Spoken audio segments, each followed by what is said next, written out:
నమస్కారం. ఈరోజు మనం ఒక ప్రత్యేకమైన కోడి జాతి గురించి మాట్లాడుకుందాం. ఇది మామూలు కోడి కాదు. నిజానికి ఇదొక ఆవిష్కరణ. అమెరికాలోని రైతుల అవసరాలకు తగ్గట్టుగా కేవలం వేగాన్ని దృష్టిలో పెట్టుకుని తయారు చేయబడిన ఒక అద్భుతమైన జాతి. దాని పేరే న్యూ హ్యాంప్షైర్ రెడ్. ఈ ప్రశ్న వినడానికి చాలా ఆసక్తిగా ఉంది కదూ. కానీ ఈ ఒక్క ఆలోచనే ఈ జాతి మొత్తం కథకు పునాదెనమాట. కేవలం వేగం అంటే వేగంగా పెరగాలి, వేగంగా ఈకలు రావాలి, వేగంగా గుడ్లు పెట్టడం మొదలుపెట్టాలి. ఈ ఒక్క లక్ష్యం నుంచే ఈ జాతి పుట్టింది. సరే, ఈరోజు మనం ఈ జాతి కథను ఒక 5 భాగాలుగా చూద్దాం. ముందుగా దీన్ని రైతు బిడ్డ అని ఎందుకంటారో తెలుసుకుందాం. ఆ తర్వాత దాని పుట్టుక, దాని రూపం, దాని పనితీరు, చివరిగా దానికున్న కొన్ని ప్రత్యేకమైన లక్షణాల గురించి మాట్లాడుకుందాం. మొదటిగా ఈ జాతికి రైతు బిడ్డ అనే పేరు ఎందుకొచ్చిందో చూద్దాం. ఎందుకంటే ఇది యాదృచ్ఛికంగా పుట్టింది కాదు. ఒక ప్రణాళిక ప్రకారం ఒక నిర్దిష్టమైన లక్ష్యంతో సృష్టించబడింది. చూడండి, చాలామంది ఏమనుకుంటారంటే న్యూ హ్యాంప్షైర్ రెడ్ అంటే అది రోడ్ ఐలాండ్ రెడ్ నుంచి వచ్చింది కదా అని. అవును, అది నిజమే.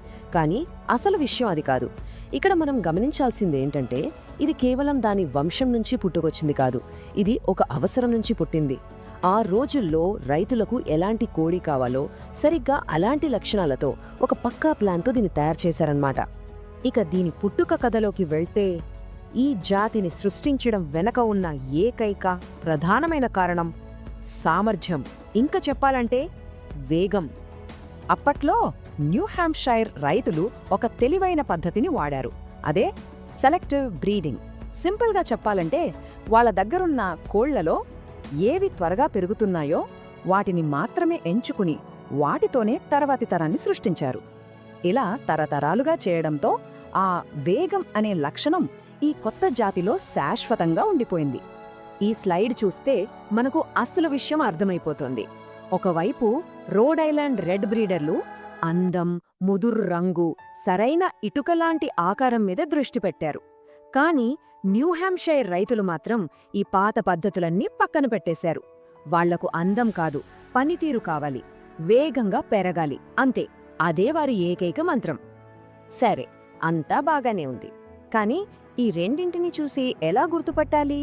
వాటి రూపంలో ఉన్న తేడాలేంటో ఇప్పుడు స్పష్టంగా చూద్దాం. ఈ పట్టికనొక్కసారి గమనిస్తే తేడాలు చాలా స్పష్టంగా ఉన్నాయి. రోడ్ ఐలాండ్ రెడ్ మంచి డార్క్ మహోగనీ రెడ్ కలర్లో ఇటుకల దీర్ఘ చతురస్రాకారంలో ఉంటుంది. కానీ న్యూ హ్యాంప్షైర్ రెడ్ అలా కాదు. దీని రంగు కొంచెం లైట్గా చెస్ట్నట్ రెడ్ అంటాం కదా, ఆ రంగులో ఉంటుంది. ఆకారం కూడా కాస్త గుండ్రంగా త్రిభుజాకారంగా ఉంటుంది. ఇక అన్నిటికన్నా ముఖ్యమైన గుర్తు ఏంటంటే న్యూ హ్యాంప్షైర్ పెట్ట మెడ ఈకల కింద చిన్న చిన్న నల్లటి చారలు, అంటే టికింగ్ ఉంటుందన్నమాట. ఇక వాటి పనితీరు విషయానికి వస్తే దీనిని ఒక డ్యువల్ పర్పస్ పవర్ హౌస్ అని పిలవచ్చు. అంటే గుడ్లకు, మాంసానికి రెండిటికీ ఇది ప్రసిద్ధి చెందింది. ఈ జాతి పనితీరులో దాని వేగమే కీలకం. పిల్లలు చాలా త్వరగా పెరిగి ఈకలు రావడం వల్ల వాటిని మాంసం కోసం ప్రాసెస్ చేసినప్పుడు వాటి చర్మం చాలా శుభ్రంగా ఉంటుంది. పిన్ ఫెదర్స్ అంటాం కదా, అవి తక్కువగా ఉంటాయి. ఇది రైతులకు వాణిజ్యపరంగా చాలా పెద్ద ప్లస్ పాయింట్. దానికి తోడు ఇవి పెట్టే పెద్ద సైజు గోధుమ రంగు గుడ్లు కూడా అదనం. మాంసం కోసం పెంచే జాతికి బరువు అనేది చాలా ముఖ్యం కదా. పూర్తిగా ఎదిగిన ఒక న్యూ హ్యాంప్షైర్ పుంజు దాదాపుగా 3.9 కేజీల వరకు పెరుగుతుంది. దీన్ని బట్టే దాని శరీరం ఎంత దృఢంగా ఉంటుందో మనం అర్థం చేసుకోవచ్చు. ఇక పెట్టెల విషయానికొస్తే అవి కూడా ఏమీ తక్కువ కాదు. ఒక పెట్ట సుమారుగా 2.9 కేజీల వరకు బరువు ఉంటుంది. అంటే ఇవి గుడ్లు పెట్టడమే కాదు, మంచి మాంసాన్ని కూడా అందిస్తాయన్నమాట. ఇక చివరిగా ఈ జాతికి ఉన్న కొన్ని ప్రత్యేకమైన ప్రవర్తనా లక్షణాలు, ఇంకా దాని వారసత్వమేంటో చూద్దాం. వేగం, బరువు మాత్రమే కాదు, వీటి ప్రవర్తన కూడా చాలా ప్రత్యేకంగా ఉంటుంది. కొన్ని పెట్టెలు చాలా మంచి తల్లుల్లాగా గుడ్లను పొదిగి పిల్లలను జాగ్రత్తగా చూసుకుంటాయి. కానీ ఆహారం దగ్గరికొస్తే మాత్రం చాలా పోటీ పడతాయి, దూకుడుగా ఉంటాయి. ఇక వాటి శరీరం సహజంగానే నిండుగా, గుండ్రంగా ఉండడం చూస్తేనే మనకర్థమైపోతుంది ఇవి మాంసం ఉత్పత్తికి ఎంత పర్ఫెక్ట్గా సరిపోతాయో. ఈ వాక్యం ఈ జాతి చారిత్రక ప్రాముఖ్యతను చాలా చక్కగా చెప్తుంది. నిజానికి ఇప్పుడు మనం చూస్తున్న ఆధునిక బ్రాయిలర్ పరిశ్రమ రాకముందు ఒకప్పుడు అమెరికాలో మాంసం కోళ్ల మార్కెట్ను శాసించింది ఈ న్యూ హ్యాంప్షైర్ రెడ్. కాబట్టి కేవలం వేగం కోసం పుట్టిన ఈ రైతు బిడ్డ ఈ రోజుకి ఎందుకు ఇంత ప్రత్యేకంగా నిలిచింది?